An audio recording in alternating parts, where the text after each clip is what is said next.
Sambany teto amin'ny tantaran'ny basketball teto Madagasikara no nandray ny kalaza lasovavy ny andrarezina avy any Amerika. Isika malagasy amin'izao fotoana izao namitahiraka eto Andrenivohitra, eto Analamanga sy any Mahajanga ihany koa Anthony Toulevert sy Sylvia Fleurs tafiditra tamin'ny fandaran'asan'ny departementam-panjakana Amerikanina izany, sady ho fanovozana ny aingam-panahy izay mampiavaka azy mianada sy ny fizarana ihany koa ny traikefa sy ny fanovozana fahalalana ho an'ny tanora malagasy eo amin'ny setry ny basketball. Satria sangan'ny basketball Amerikanina izy mianada ireto tao anatin'ny NBA. Nanatanteraka ny fijidiana ara-pomba fanajana ho an'ny ministry ny tanora sy ny fanatanjahantena Moustapha Marson izy ireo ny maraina teo teny Ambohijatovo, izay itondrany ny ministra fanampanazavana ihany koa. Gazeta mifatongavany ireto legende na basket NBA avy any Amerika ireto dia tsy izy moa zany fa i Sylvia sy Anthony. Ny fatongavany izy ireo eto dia anao match de gala ohatra ny fataontsika amin'ireny taranja hafa ireny. Izy io moa zany araka ny toromarika ny Andriamatoa Flon Republika hoe ampitomboina izy ny diplomatia sportive, satria io dia lalana anankiray ahafana koa mandrisika an'ireo tanorantsika indrindra fa ireo mpisetra amin'iny taranja voafantina iny hoe anaovana an'ireny match de gala reny, mampirisika an'ireo katita koa mba manome nofinofy azy ireny hoe mety ho tonga amin'izany tanjona hoe legende na tonga amin'izany hoe professionnel amin'iny taranja rahany iny. Ka matetika ny fataontsika ny fanaontsika teto Madagasikara nanomboka ny tantanako amin'ny ministera aty dia nitondra an'ireny legende tamin'ny taranja baolina kitra ohatra. Dia tamin'ny tindray mitoraka aty moa zany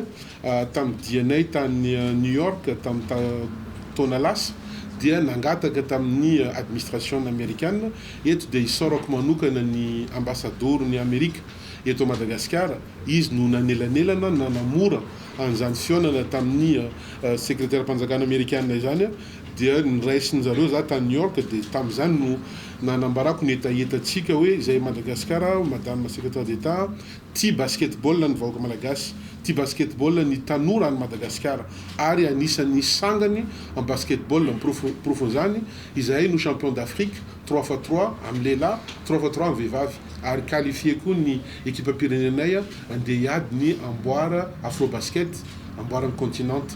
Dia nieky ny fitondrana Amerikanina moa izany fangatahana izany ary eto dia isorana azy ireo dia tonga amin'izao hetsika ho ataontsika eto Madagasikara izao dia ny hetsika ara-panatanjahantena, isy ihany koa ny hetsika ara-tsosialy ho ataon'izy ireo amin'ny fandalovana satria mety anao fitsidiana amin'ireny akany ireny izy ireo dia andeha ho an'ny Mahajanga koa izy ireo anao an'izany hetsika ara-panatanjahantena zany hijerindreo ankizy any ampianarana, hijery koa ireny akany izay hoe misy toerana fanaovana ny asa ara-tsosialy. Izay angamba amin'ny ambagovangony ny antony nahatongavany reto mpahay taranja basketball eto Madagasikara izao. Eto am-pamaranana dia tsy haiko ny tsy saotra voalohany indrindra ny Flon Republika amin'izay toromarika nomeny hoe ampitoviana ny taranja rehetra, tadiavina ny fomba rehetra mba ho hitondrana an'izany nofinofy ho an'ny mpanao fanatanjahantena sy mpity fanatanjahantena zany eto Madagasikara ho an'ireo ankizitsika. Faharoa ny ambasady ny Amerikanina dia ny secrétaire mpanjakana Amerikanina sy ny ambasady izay solotenan'ny premier conseiller moa sy ny mpiara-miasa aminy ary farany tsy kely indrindra fa ireto mpilalao kalaza ireto ivavy sy lahy izay nanety tena tonga aty amintsika, tonga aty Madagasikara andeha hanao an'izany match de gala izany nitsidika ny firenentsika ary zava-dehibe ho antsika zany satria ireo olona ireo dia olona be dia be mpanaraka any amin'ny réseaux sociaux. Zany hoe androany raha mitady hashtag atsika hoe aty Madagasikara mety explosé hiakatra folo arivo eny ny hashtag izany.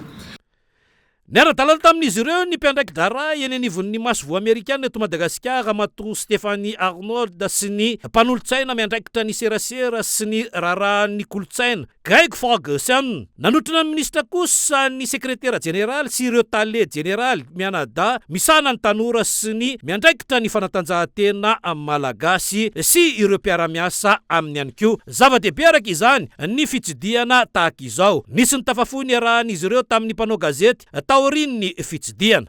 I know that we've been told that it is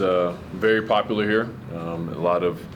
a lot of youth are very into basketball here as well as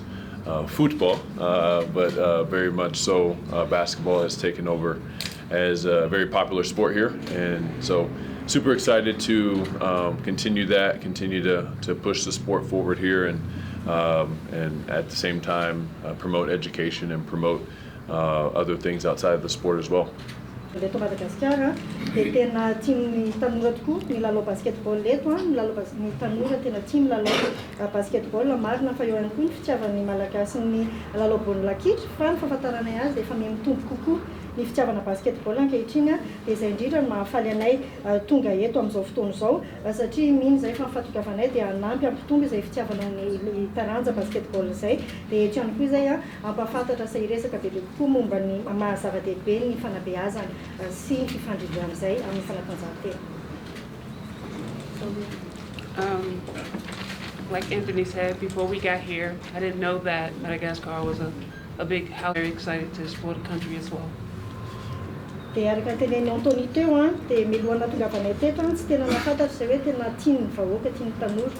ohatr'izay ny lalao ny taranja basketball fa rehefa narehan'izay zay dia vao maika fazy ny fahatongavanay eto ny mikasika izay ary indrindra ny ahita ireo talenta malagasy talenta ny tanora malagasy amin'ny fahaizana amin'ny lalao basketball. Betsaka ny traikefa hoentin'izy menada ireto ho an'ny mpiangaly ny basketball eto amintsika ary tsara ny fanararotana toy izao satria sangany ihany koa no mandalo eto Madagasikara izy ireo.